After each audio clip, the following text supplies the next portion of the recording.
Welcome back to another episode of Smooth Brain EDH. We're in the smoothest plays with the biggest brains. This week, we're showing off some of the new commanders from Edge of Eternities, as well as Dr. Eggman, because we could. Let's see what our players brewed up for us this time. First up is Chandler on Dr. Eggman. This Grixis deck is focused around robots, constructs, and vehicles, using Dr. Robotnik to draw some cards and cheat these big threats into play through the villainous choice on Instep. Next up is Ethan on Kylo Apogee Mind. This Jeskai deck is all about proliferating, hoping to assemble a combo with Kylo to proliferate infinitely and win through a few different outlets. Third is Tanner on Tannuk Steadfast Second. This mono red deck is all about cheating in massive creatures using Tannuk, taking advantage of powerful ETBs and attack triggers to beat down opponents. Last is Sam on Ragost Deft Gastronaut. This Boros deck is all about food, with Ragost allowing Sam to count most of his board as food and sacrificing them to gain life and bolt his opponents through Ragost's activated ability. About to hop right into the game. If you enjoyed the video, please go ahead and give it a like and subscribe to the channel. If you'd like to further support the channel,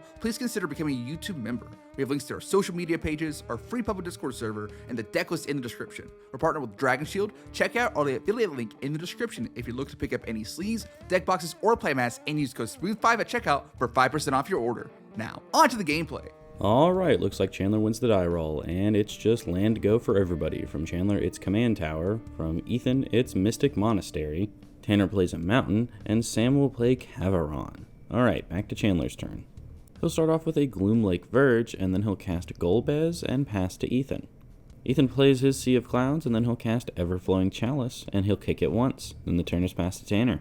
Tanner plays another Mountain, and then he'll cast Arcane Signet and pass to Sam, who just plays a Command Tower, and then he'll cast Ragost. Then he'll tap Ragost to station his land, so it gets 2 counters. The turn is then passed to Chandler, and he'll start off with a Thundering Falls and Surveil. He'll put Foundry Inspector to the graveyard. He'll then cast Talisman of Indulgence, and he has another Surveil, and this one will stay on top. One is then swung over at Ethan, and then the turn is passed to Ethan, who will play a Plains and then cast Kilo. It's got haste, so Ethan will then move to combat and swing for 3 commander at Tanner, and upon becoming tapped, Ethan will proliferate his Everflowing Chalice. Tanner then takes his 3 commander, and then post-combat, Ethan will cast Arcane Signet and pass. Tanner starts his turn off with another Mountain, and this lets him cast Tannuk, and then he'll pass to Sam, who starts off with a basic Plains, and then he'll cast Astrid Peth. On ETB, Sam gets a food token. Then she is tapped to station the land for 2. He'll then pass the turn, and Chandler starts his turn off with a basic Mountain, and then we see Dr. Eggman hit the field. Chandler draws a card, and then his opponents must face a villainous choice. Either he gets to put something in, or they have to discard a card. And they all just discard a card. It is Unwinding Clock from Ethan, Fling from Tanner, and Ishgard from Sam. And then the turn is passed. Ethan plays a City of Brass, then he'll move to combat and swing for 3 commander over at Sam. There is a tapped trigger, and Ethan will proliferate his Everflowing Chalice again, and as a consolation prize to Sam, he'll give him another charge counter on his land. Post-combat, Ethan will cast an Ethereum Sculptor, and then a Darksteel Reactor. Ooh, potential win con. He'll then follow it up with a Resourceful Defense, and then pass the turn to Tanner, who starts off with Systems Overdrive. He'll gain control of Dr. Eggman. Looks like he wants to get that Instep trigger. But before it comes combat, and Ethan takes 3 commander from the egg. Tanner then passes the turn, and Eggman draws him a card. Then Sam says he can put something in, Chandler discards a card, and Ethan says Tanner can put something in. Unfortunately, he doesn't have anything to put in. Then, still on Instep, Sam will activate Ragost to sacrifice a food and deal 3 to everyone, and Astrid will explore. Said Explore reveals Witch's Clinic, which goes to Sam's hand. Then we'll move to his turn, where he'll start off with a Mountain, then move to combat and swing Astrid over at Chandler. On attack, he makes a food, then Astrid and Golbez will just bounce. Then post-combat, Sam will drop Solemn Simulacrum. This gets him a Plains, and then the turn is passed to Chandler, who starts off with another Mountain. Then he'll cast a Geth's Grimoire.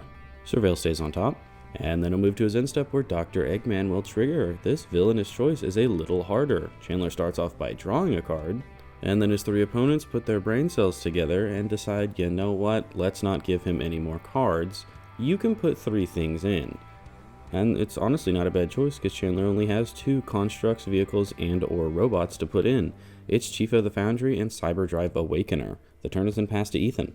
On upkeep, Darksteel Reactor gets a charge counter, then he'll immediately move to combat. 3 is swung over at Sam, tap trigger proliferates Ethan's stuff, and Sam's land, and then Sam does not block. And then Ethan will just pass to Tanner. Tanner starts off with a Mountain, and he's getting sick of his hand, so he'll cast a Brass's Tunnel Grinder. He'll discard a total of 2 cards and then draw 3, and Chandler's Geth's Grimoire will also trigger and draw Chandler 2. After this, Tanner will cast a Runaway Steamkin and then pass the turn. On end step, he descended, so the grinder gets a counter. Now on Sam's turn, we'll start off with his Witch's Clinic.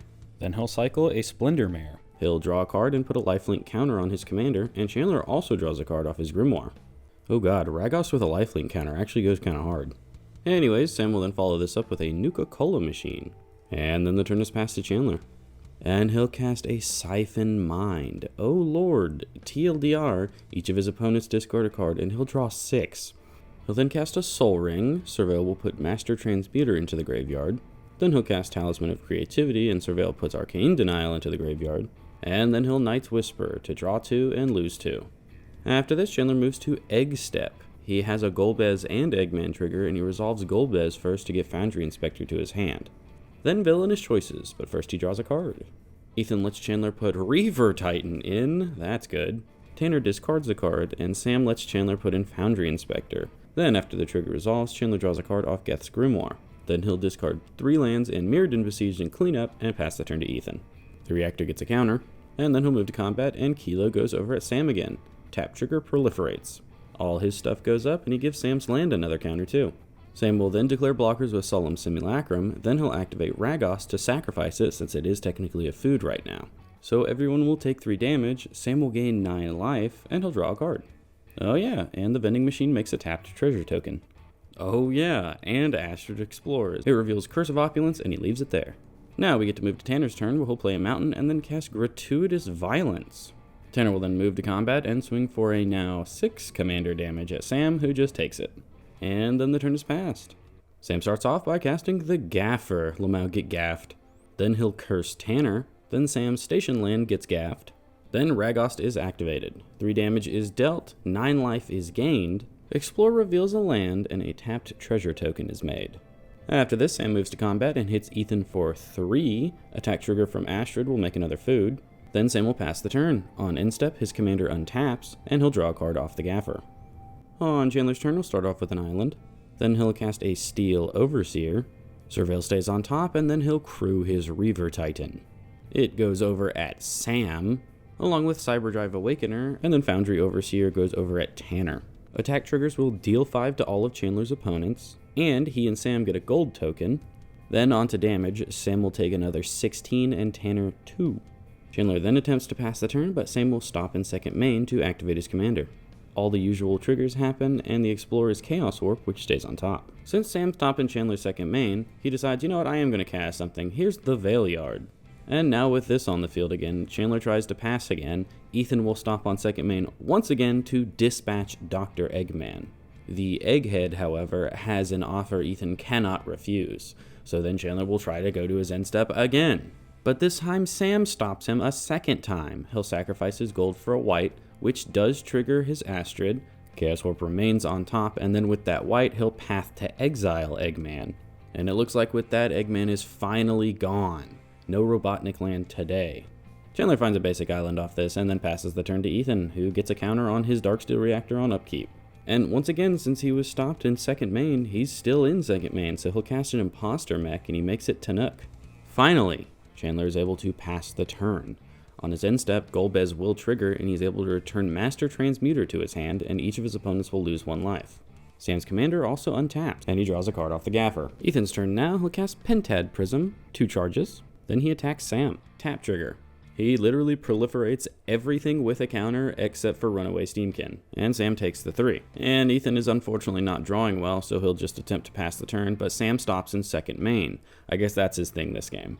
He'll sacrifice a treasure, which is a food, so it'll trigger Astrid and his Nuka-Cola vending machine, explores a land, so it goes to his hand. Then with that mana, he activates his commander to sacrifice a tapped treasure food, so damage and gain, and then explore, and then another tapped treasure. Explore reveals Starfield Shepherd, which stays there. And then Ethan is finally allowed to actually pass the turn. Sam untaps his commander and draws a card. Then we'll move to Tanner's turn, where he'll cast a Memorial Team Leader. Steamkin gets a counter, then he'll move to combat. The team leader and his commander go at Sam, who doesn't block, he just takes the 16. I mean, he's outgaining it pretty easily, so makes sense. Alright, and then Tanner will pass the turn. Sam starts off with a Spectator Seating, then he'll cast a Soul Ring, which is used to cast a servo schematic, and it makes a 1/1. And then it is sacrificed to Ragost, because it is a food. Triggers happen, you know them. Although, the Explorer's forgotten, and there is one more servo. And Sam is pretty comfortable right now, so he'll just pass the turn, untap his commander, and draw a card. Alright, let's see if the rest of the table can do anything about Sam's engine, because they currently can't out-damage it seems like. Oh, yep, and here's a Blasphemous Act from Chandler. You better believe Sam has responses. He'll activate his commander to sacrifice a food servo. Stuff happens. Explorer reveals a land. He'll then activate Nuka-Cola Vending Machine to make a food token. Then he'll sacrifice 3 food treasures, and Astrid explores 3 times. Ichor Wellspring is revealed and left on top 3 times. And he also gets 3 more tapped treasures. Then with that 3 white floating, he'll tap for an additional 2 to max tiered cast Restoration Magic. Chandler responds by activating his Steel Overseer. Gamer move. And then everything resolves. Chandler just board wiped himself, and the opponents he didn't want to board wipe. He'll then cast the Eggman, and then Master Transmuter, and he'll crew his Reaver Titan with them. He'll then move to combat and swing it over at Sam. Damage trigger goes on the stack. Ethan will then show that he could have put a ton of counters on his Darksteel Reactor with Resourceful Defense, but unfortunately this attack trigger kills him. And then Sam will take his 10. Chandler will then pass the turn, and on end step, Sam draws a card and untaps his commander, and then still on end step, Sam will activate him again to do the things. Unfortunately, Tanner dies here. Explores a land. Sam will then move to his turn. And Chandler just lets Sam know that he is F6'd, he has 0 responses. So Sam sees he has a path to lethal, so he'll take it. He'll swing for 13 at Chandler, then activate his commander, sacrificing a food to deal 3 and gain 3. And then when he moves to his end step, he can activate it again to kill Chandler. And yep, that is exactly what happens. That makes Sam and Ragost the winners. Congratulations.